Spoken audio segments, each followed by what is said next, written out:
Hello everyone, সবাইকে স্বাগত আমার চ্যানেলে। আজ যাচ্ছি মায়াপুরের উদ্দেশ্যে। আজ শুভ উল্টো রথযাত্রা। তো রথযাত্রা যেদিন শুরু হয়, মানে যেদিন রথযাত্রা ছিল সেদিন তো মায়াপুর যেতে পারিনি, যদিও শুনেছি রথযাত্রা খুব বড় করে মায়াপুরে পালন করা হয়। তো আজ উল্টো রথযাত্রায় আমি যাচ্ছি মায়াপুরে উল্টো রথ দেখার উদ্দেশ্যে। শুনেছি নাকি সেখানে অনেক বড় করে শোভাযাত্রা বেরোয় উল্টো রথের দিন। তাই সেই উল্টো রথের শোভাযাত্রা দেখার জন্য আমি যাচ্ছি আজ মায়াপুরের উদ্দেশ্যে।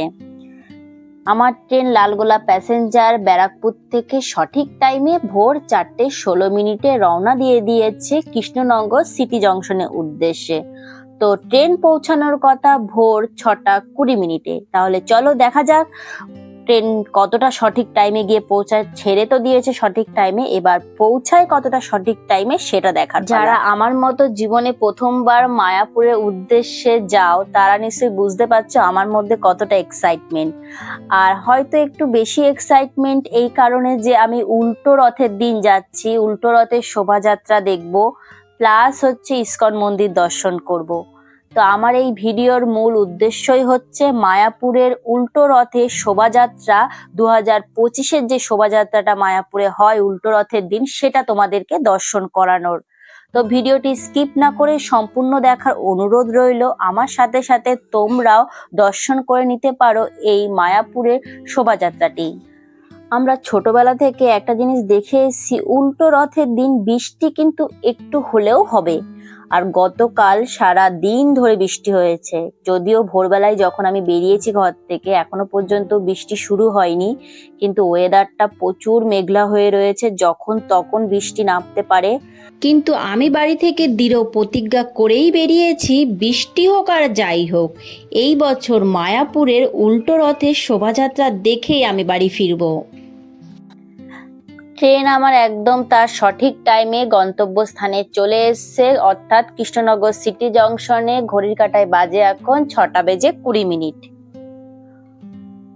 তো ট্রেন তোমাদেরকে নামাবে একদম 3 নম্বর প্ল্যাটফর্মে। 3 নম্বর প্ল্যাটফর্ম দিয়ে তোমাদেরকে সামনের দিকে, মানে কৃষ্ণনগরের পরের স্টেশন যেদিকে পড়ে টিকিট কাউন্টারের দিকে, তোমাদেরকে সামনের দিকে এগোতে হবে। তোমরা চাইলে ওভারব্রিজ দিয়েও যেতে পারো, আর ওভারব্রিজ ছাড়া তোমরা এই প্ল্যাটফর্ম দিয়ে সোজা হেঁটে আমি যেমন যাচ্ছি সেভাবেও যেতে পারো। তাহলে চলো যাওয়া যাক সামনের দিকে। আর ওই দেখো আমার ট্রেনটা চলে যাচ্ছে। ওই যে ওখান থেকে দেখছো ডান দিক থেকে লোকজন আসা যাওয়া করছে, তো আমাকে যেতে হবে সেই দিকে। তো আমি পায়ে হেঁটে এই দিকটাতেই যাবো, আমি ওভারব্রিজ দিয়ে যাব না, শর্টকাটের জন্য আমি এদিকটা দিয়ে যাব। কিন্তু যারা বয়স্ক মানুষ আছো, তো তাদের যারা বয়স্ক দর্শক আছো আমার, তাদের উদ্দেশ্যে বলবো তোমরা যদি এই শর্টকাট দিয়ে যাও কিন্তু অতি অবশ্যই সাবধানে যেও, রাস্তাটা খুব একটা ভালো না। এরপর আমাদেরকে যেতে হবে এখান থেকে টোটোতে করে হুলোর ঘাটে। তো 1 নম্বর প্ল্যাটফর্মে এসে একদম টিকিট কাউন্টারের পাশেই তোমরা পেয়ে যাবে টোটো স্ট্যান্ড, যেখানে টোটোতে করে তোমরা যেতে হবে তোমাদেরকে হুলোর ঘাটে। স্টেশন থেকে হুলোর ঘাট যাওয়ার জন্য টোটোতে তোমাদের জনপ্রতি ভাড়া পড়বে 40 টাকা করে। এছাড়া তোমরা যদি রিজার্ভ করতে চাও সেক্ষেত্রে তোমাদের 200 টাকা ভাড়া পড়বে। এছাড়াও তোমরা যদি স্টেশন থেকে মায়াপুর মন্দির পর্যন্ত ডিরেক্ট রিজার্ভ করে টোটো ভাড়া করতে চাও সেক্ষেত্রে তোমাদের পড়বে 800 টাকা। তো এখন তোমরা দেখতে পাচ্ছ আমি একদম হুলোর ঘাটে চলে এসেছি। স্টেশন থেকে হুলোর ঘাট আসতে কিন্তু বেশ সময় লাগে, প্রায় 40 থেকে 45 মিনিটের মতো। আর এখান থেকে ঘাটের জন্য টিকিট কাটতে হবে, যেটা কিনা পড়বে জনপ্রতি মাত্র 3 টাকা করে। সত্যি 2025-এ এসেও আমরা 3 টাকায় ঘাট পার হওয়ার জন্য টিকিট পাচ্ছি। সত্যি এটা দেখে আমার খুবই ভালো লাগলো। আর এই দেখো ওই পাশে হুলোর ঘাট, আর ওই পাশে যে দেখতে পাচ্ছ ওটা হচ্ছে মায়াপুর ঘাট। জাস্ট সময় লাগবে 2 থেকে 3 মিনিট, তার মধ্যেই পৌঁছে যাব আমরা মায়াপুর ঘাটে। আর যে এই হুলোর ঘাট আর মায়াপুর ঘাটের মাঝে যে নদীটি দেখতে পাচ্ছ, এটি কিন্তু দুটি নদীর সংমিশ্রণ। একটি হচ্ছে জলঙ্গি নদী এবং আরেকটি হচ্ছে ভাগীরথী নদী। আর এই দেখো 2 থেকে 3 মিনিটের মধ্যে আমি পৌঁছে গেছি মায়াপুর ঘাটে। এখান থেকে বেরিয়ে যদি তোমরা পায়ে হেঁটে 10 মিনিট হাঁটো তাহলে তোমরা একদম ডিরেক্টলি পৌঁছে যেতে পারবে মায়াপুর মন্দিরের ঠিক সামনে। এছাড়াও ঘাটের থেকে একটুখানি মানে 2 থেকে 3 পা এগালেই তোমরা পেয়ে যাবে প্রচুর টোটো, যেগুলো কিনা 20 টাকা অথবা 10 টাকার বিনিময়েও তোমাকে নিয়ে যাবে মায়াপুর মন্দিরের সামনে। অবশ্যই কিন্তু টোটোতে দাম দর করেই উঠবে। টোটোতে কিন্তু 10 টাকা করেই পড়বে, কিন্তু অনেক টোটোতে কিন্তু 20 টাকাও চায়। তো আমি কিন্তু দাম দর করে 10 টাকা করেই উঠেছি। তোমরা যখন মায়াপুর মন্দিরে এই টোটোতে করে যাবে তোমাদের দুপাশে বহু মন্দির, আশ্রম এবং মঠ দেখতে পাবে, যেগুলি কিন্তু দেখতে খুবই সুন্দর। আর এই টোটোতে করে তোমাদের সময় লাগবে মাত্র 5 মিনিট। দেখেছো আকাশটা কতটা মেঘলা হয়ে রয়েছে, যখন তখন বৃষ্টি নামতে পারে। আর হ্যাঁ, তোমাদেরকে তো একটা কথা বলা হয়নি, আমি কিন্তু মায়াপুরে একদিন স্টে করব। তার জন্য কিন্তু আমি কোনো হোটেল প্রি বুকিংও করে আসিনি। তাই একটুখানি নেবে আমি একটু মন্দিরের ভেতরে অনেকগুলি ভবন আছে, যেমন গদা ভবন, নামহট্ট ভবন, চক্র ভবন, এরকম ধরনের অনেকগুলি ভবন আছে যেখানে তোমরা স্টেও করতে পারো। তো মন্দিরের সামনে গিয়ে আমি আগে মন্দিরের ভেতরে যে ভবনগুলি রয়েছে সেগুলি মোটামুটি খোঁজ করলাম, কিন্তু আনফরচুনেটলি কোনো রুমই ফাঁকা ছিল না। তাই মন্দিরের ভেতরে স্টে করার মতো তো কোনো ভবন আমি ফাঁকা পেলাম না। তাই চলে গেলাম গদা ভবনে, সেখানে আমি ভোগ প্রসাদ গ্রহণ করার জন্য কুপন কাটতে। যেহেতু 12টা বেজে গেলে আর ভোগ কুপন পাবো না, তাই আমি ডিরেক্টলি গদা ভবনে গিয়ে ভোগ কুপন কেটে নিয়েছি, যেটা পড়েছে আমার 80 টাকা করে। তোমরা যদি চাও তোমরা মন্দিরের সামনে নেমে একদম মেন গেট দিয়ে তোমরা সামনেই অনেক ভোগ কুপন কাটার জন্য অনেকগুলি কাউন্টার পেয়ে যাবে, তোমরা চাইলে সেখান থেকেও কাটতে পারো, সেখান থেকেও একই প্রাইসই পড়বে। তো আমি ডিরেক্টলি গদা ভবনে এসেই ডিরেক্টলি এখান থেকেই আমি 80 টাকা দিয়ে আমি ভোগ কুপনের জন্য কুপন কেটে নিলাম। এবং এখন বাজে ঘড়ির কাঁটায় 9টা, তো আমার এখন অনেক টাইম রয়েছে। তো আমি এখন আগে যাব, বাইরে গিয়ে একটু হোটেল খুঁজবো যেখানে আমি স্টে করতে পারবো। তো আগে যাই, আমি হোটেল খুঁজি, হোটেল খুঁজে স্টে করি, একটু ফ্রেশ হয়ে দেন আসবো আবার মন্দিরে এসে তোমাদেরকে আমি সেই ভোগ কুপন তোমরা কোথা থেকে কাটতে পারো সেটা দেখাবো এবং মন্দিরটা একটু ঘুরিয়ে দেখানোর চেষ্টা করব। চলো তাহলে যাওয়া যাক। আর দেখো কি সুন্দর মন্দিরের ভেতরে যে চত্বরটা রয়েছে, কতটা সুন্দর পরিষ্কার পরিচ্ছন্ন। সত্যি এখানে আসলেই মনটা এমনি ভালো হয়ে যাবে চারিদিকের এই পরিবেশ দেখে। আর এই দেখো এখান থেকে এই যে মায়াপুর মন্দিরের যে বড় মন্দিরটি তৈরি করা হচ্ছে, তোমরা জানো হয়তো অনেকেই যে মন্দিরটি এখনো সম্পূর্ণ হয়নি, তো এখনো তৈরি অবস্থাতেই রয়েছে। তাই তোমাদেরকে আমি ভেতরে ঢুকিয়ে দেখাবো না, যেহেতু আমার এই ভিডিওটা অ্যাকচুয়ালি রয়েছে উল্টো রথযাত্রার জন্য, শোভাযাত্রা বেরোবে তার জন্য। আর এই গদা ভবন থেকে আমি জানতে পারলাম দুপুর 2টোর সময় রথ বেরোবে।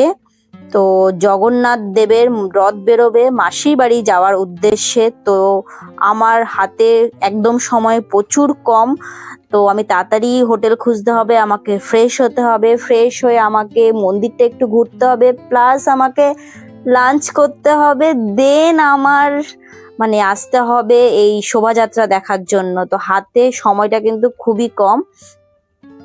তো অনেক খোঁজার পর আমি ফাইনালি হোটেল পেয়েছি থাকার জন্য। এটি মায়াপুর থেকে মানে মায়াপুর মেন মন্দির থেকে খানিকটা দূরে এবং একটু ভেতরেও বলতে পারো। এটি বালাজি গেস্ট হাউস, হোটেলটির নাম বালাজি গেস্ট হাউস। আর আমার রুমটি পড়েছে হচ্ছে তোমার 2nd ফ্লোরে। তো আমি যেহেতু ফ্যামিলি নিয়ে এসেছি তাই আমার একটা রুমে ডাবল বেডের দরকার ছিল। তো আমি আমার প্রয়োজন মতোই আমি আমার রুম পেয়েছি এবং এই রুমের ভাড়া পড়েছে তোমার 1600 টাকা। একদিনের জন্য 1600 টাকা ভাড়া পড়েছে। আর আমি কালকে সকাল 9টায় চেক আউট করবো, আজকে সকাল 9টায় আমি চেক ইন করলাম। এই দেখো রুম হচ্ছে 123 নাম্বার। আর দেখো সামনে এরকম একটা ব্যালকনি আছে, খুব সুন্দর একটা ব্যালকনি আছে। আর এখানে প্রত্যেকটা হোটেলই কিন্তু সকাল 9টায় চেক ইন টাইম এবং পরের দিন সকাল 9টায় চেক আউট টাইম। আর হোটেলের যে নাম্বারটি রয়েছে আমি আমার এই ভিডিওর ডেসক্রিপশানে নাম্বারটি দিয়ে দেব। এছাড়া তোমরা ভিডিওটি পজ করে যখন একটা বোর্ড দেখা গেছে, তোমরা দেখতে পেয়েছো হয়তো ঢোকার সময়, সেই বোর্ডেও কিন্তু হোটেলের নাম্বার দেওয়া আছে। এছাড়াও আমি ডেসক্রিপশানে তোমাদেরকে হোটেলের নাম্বারটি দিয়ে দেব। ভিডিও ডেসক্রিপশনের পাশাপাশি আমি স্ক্রিনে যে ফোন নাম্বারটি দিয়ে দিয়েছি, এটি হচ্ছে হোটেলের ফোন নাম্বার। হোটেল সম্বন্ধে তোমরা যদি কোনো ইনফরমেশন জানতে চাও তাহলে এই ফোন নাম্বারে ফোন করে জানতে পারো। আর এই হচ্ছে আমার রুম, যেটাতে 2টি বেড রয়েছে। একটি বেডে তোমরা চাইলে 3 জন করেও থাকতে পারো, বেডগুলি বেশ বড় বড়, এবং একটি মিরর রয়েছে।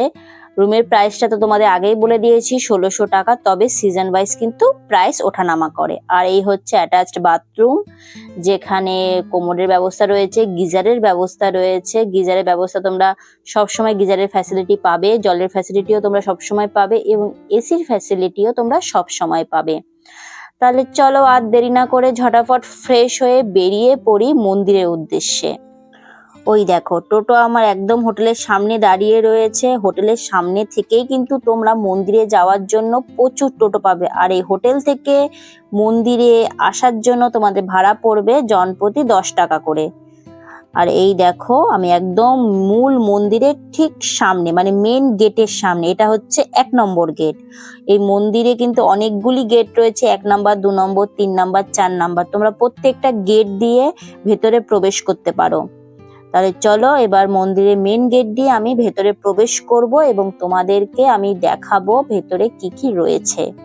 যতটা সম্ভব দেখাবো, কারণ বলতেইছি আগে, আজকের ভিডিওটি রয়েছে কিন্তু উল্টো রথে শোভাযাত্রা দেখার জন্য, যেটা কিনা বেরোবে দুপুর 2টোর সময়। তো আমাকে ঝটাফট করতে হবে যা করার, আবার লাঞ্চও করতে হবে। আর এই লাঞ্চ করতে যেতে হবে আমাকে 4 নম্বর গেটে গদা ভবনে। তো এই হচ্ছে মূল গেটের সামনে রয়েছি। আর এই গদা ভবনে কিন্তু আমাকে পৌঁছাতে হবে দুপুর 1টা থেকে 2:30টার মধ্যে। এখন ঘড়ির কাঁটায় অলরেডি 1টা বাজে, মানে আমার কাছে একটু সময় রয়েছে। এইটুকুনি সময়ের মধ্যে তোমাদেরকে মন্দির চত্বরের ভেতরে যতটুকুনি আমি ইনফরমেশন দিতে পারি আমি সেটা চেষ্টা করছি দেওয়ার। এই দেখো এটি হচ্ছে মূল মন্দিরের সামনে। আর এই দেখো বাঁ পাশে যে ঘরটি দেখতে পাচ্ছ, এখানে অখণ্ড হরিনাম সংকীর্তন হয়, যেটা কিনা 24/7 আওয়ার্স ধরে হয়ে থাকে।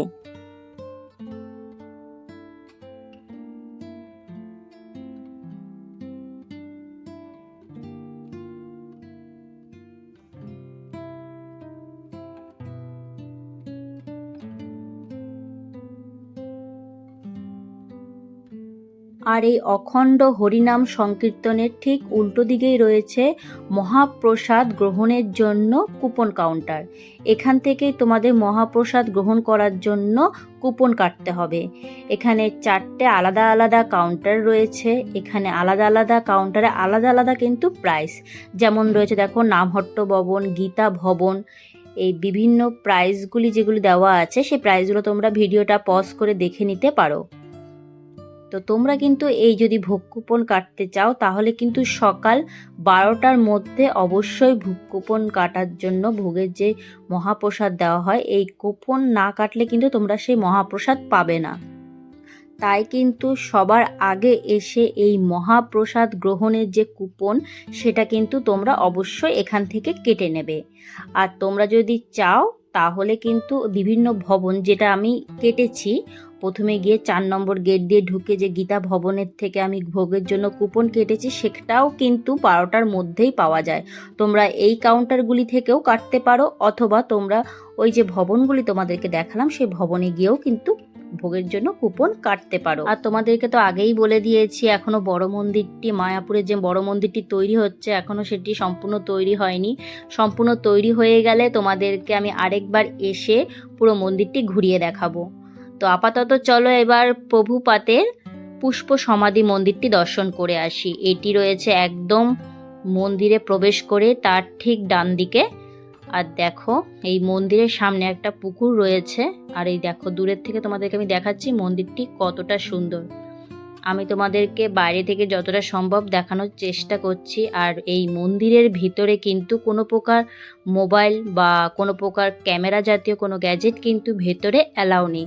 সব তোমাদেরকে মোবাইল থেকে শুরু করে যদি তোমরা কোনো ক্যামেরা বা কিছু নিয়ে যাও তাহলে কিন্তু সেটা অবশ্যই মন্দিরের বাইরে একটা কাউন্টার আছে, সে কাউন্টারে জমা দিয়ে তবে তোমাদেরকে ভেতরে যেতে হবে। মায়াপুরের মূল মন্দির অথবা এই সমাধি মন্দির এছাড়াও মায়াপুরের মধ্যে যত ছোট বড় মন্দির, মঠ, আশ্রম রয়েছে সবগুলি কিন্তু সকাল 6টা থেকে দুপুর 1টা পর্যন্ত খোলা থাকে, আবার বিকেল 4টে থেকে রাত 8টা পর্যন্ত খোলা থাকে। আর মায়াপুরের মূল মন্দিরে আরতির সময় সন্ধ্যে 6টা। তো তোমরা যদি এই মন্দির দর্শন করতে চাও তাহলে কিন্তু এই সময়ের মধ্যেই তোমাদেরকে দর্শন করতে হবে। দেখতে দেখতে ঘড়ির কাঁটায় 2টো বেজে গেছে আর আমি আমার লাঞ্চ সেরে ঝটাপট বেরিয়ে পড়েছি জগন্নাথ দেবের এই শোভাযাত্রা দেখার জন্য, যার জন্যই কিন্তু আমার এই মায়াপুরে আসা। এই দেখো কত ভিড় হয়ে গেছে অলরেডি। আর এই রথযাত্রার এই উল্টো রথে এই শোভাযাত্রা কিন্তু মায়াপুরে খুব ফেমাস। তাহলে চলো আমার সাথে সাথে তোমরাও দেখো এই শোভাযাত্রার সুন্দর দৃশ্যটি।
মালপোয়া আছে, মালপোয়া আছে, মালপোয়া।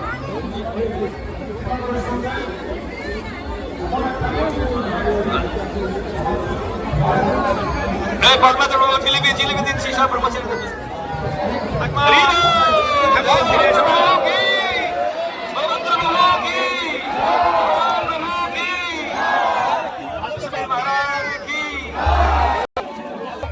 এর মধ্যে কিন্তু আপনার মূল্যবান জিনিস খোয়া যেতে পারে, সাবধান থাকুন। আপনাদের একটু জায়গা করুন, মাঝখান থেকে সাইডে আসুন, আপনাদের মূল্যবান দ্রব্যকে সুরক্ষিত রাখুন, ঘুরে ঘুরে গিয়ে চলুন। আমাদের সুযোগ কিন্তু তৎপর রয়েছে এবং তৎপর সুবিধান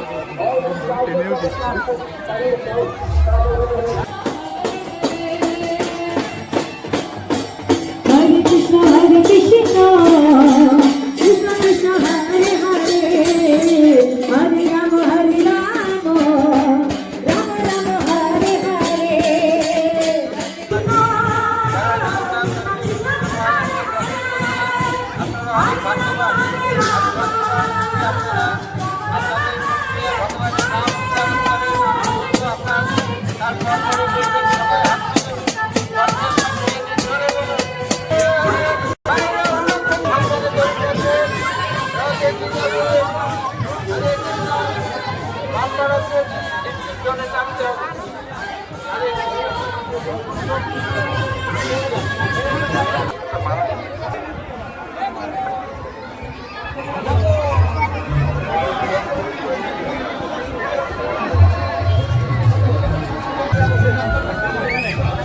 जगन्नाथ स्वामी के प्रेम से बोलो, जोर से बोलो, भक्ति से बोलो, जगन्नाथ स्वामी के, श्री प्रभुपाद के, जगन्नाथ बलदेव सुभद्रा महारानी रथ यात्रा महामहोत्सव के, राम भट्ट के, निताई गौर प्रेमानंदे। चलो चलो चलो चलो भाई चलो, टानते देखो, चलो টানতে থাকুন। মায়েরা সামনে ধরবেন না, পড়ে যাবেন। মায়েরা সামনে যান, মায়েরা সামনে যান। আপনারা আপনাদের মোবাইল, টাকা পয়সা, মূল্যবান জিনিস খুব সাবধানে রাখবেন। প্রচুর মোবাইল চুরি হচ্ছে, তাই আপনাদের মোবাইল খুব সাবধানে চলুন। আস্তে আস্তে চলুন, আস্তে আস্তে চলুন, ধীরে ধীরে চলুন, টানতে থাকুন।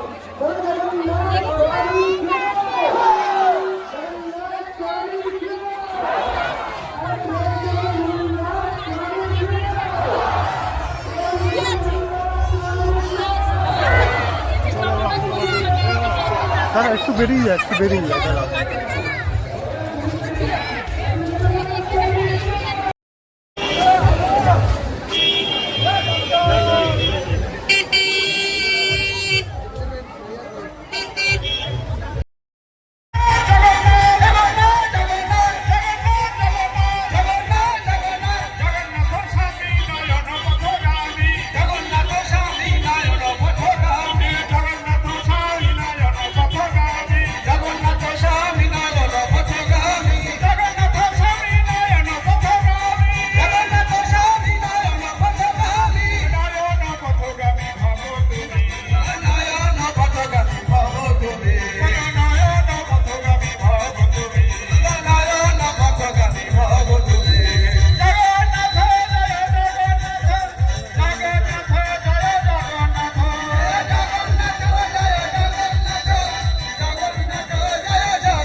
সত্যি আমার মায়াপুরে আসা যেন সার্থক হয়েছে। কি অপূর্ব সুন্দর ছিল এই শোভাযাত্রাটি, আমার তো দারুণ লেগেছে। তোমাদের কেমন লেগেছে আমাকে কিন্তু অবশ্যই ভিডিওর কমেন্টে জানিও। এবার ঘড়ি কাটায় বাজে সন্ধ্যে 6টা। এবার আমি বেরিয়ে পড়েছি মূল মন্দিরে সন্ধ্যা আরতি দেখার জন্য, যেটা দেখার জন্য কিন্তু পুরো মায়াপুর অপেক্ষা করে থাকে সন্ধ্যে 6টা বাজার জন্য। আর এই মূল মন্দিরেও কিন্তু একেবারে ক্যামেরা, মোবাইল পুরোপুরি নিষেধ। তোমাদেরকে মোবাইল, ক্যামেরা সব কিছু জমা রেখে তবেই কিন্তু ভেতরে প্রবেশ করতে হবে। আর সত্যি কথা বলতে ভেতরে আরতিটা আর এতটাই সুন্দর হয় যে তোমরা মোবাইলের কথা ভুলেই যাবে, যে মনেই হবে না যে আমার মোবাইল প্রয়োজন বা দেখার প্রয়োজন। সবাই একসাথে এত সুন্দর কীর্তন করে, সত্যি দেখার মতো। মায়াপুরে আসলে অবশ্যই কিন্তু এই সন্ধ্যা আরতিটা তোমরা দেখো। তাহলে আজকের মতো ভিডিওটি আমি এখানেই শেষ করলাম। তোমাদের ভিডিওটি কেমন লেগেছে আমাকে কিন্তু অবশ্যই কমেন্টে জানিও।